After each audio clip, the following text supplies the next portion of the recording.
হয়েছে? কি হয়েছে? কি এ দেখছি মৃত। কে হত্যা করেছে একে? বলুন, চুপ করে থাকবেন না, বলুন কে হত্যা করেছে একে? বোন, আপনি বলুন কি হয়েছে? নুরা পাগলা আমার স্বামীকে হত্যা করেছে। কে এই নুরা পাগলা? একটা নর পশু। আমরা মৎস্য সমবায় শ্রমিক, সারাদিন কাজ করে পাই 100 টাকা, তার অর্ধেক দিতে হয় নুরা পাগলাকে। সবাই তাহলে ভয় পায়।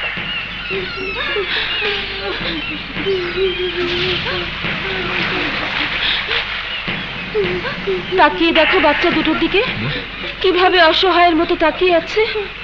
তুমি তো এলাকারই আইন শৃঙ্খলার দায়িত্বে আছো, কি করে তোমার প্রশাসন? নুরা পাগলার মতো ক্রিমিনালকে তোমার অবশ্যই গ্রেফতার করা উচিত। নুরা পাগলা, হারামির বাচ্চা নুরা পাগলা! বাগের থাবা থেকে আজ তুই বাঁচতে পারবি না। তুই যেখানে থাকিস না কেন, মাটি খুঁড়ে তোকে বেরিয়ে আনবো। আমি একবার ওকে নাগালে পেয়ে নেই, তখন ওকে বুঝিয়ে দেবো ও কত বড় বজ্জিন আর আমি কত বড় ওঝা।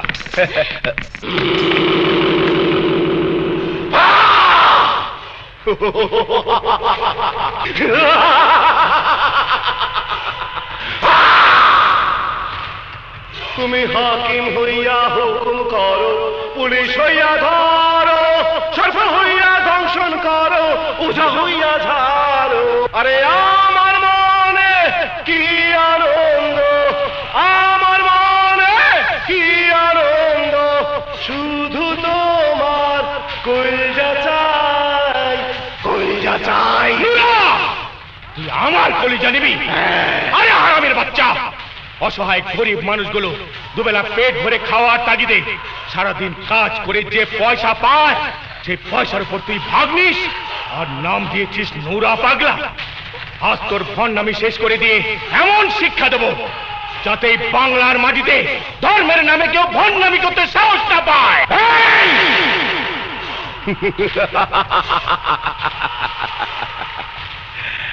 এই ভাষণের কাছে আমি দুর্বল। আমি যদি ভাষণে দিতে পারতাম তবে জাতিসংঘের নেতা হতাম। তাই আমি যখন ভাষণ দিতে পারি না, তখন আমার সামনে কেউ ভাষণ দেবে তা আমি হইতে দেব না। নুরা!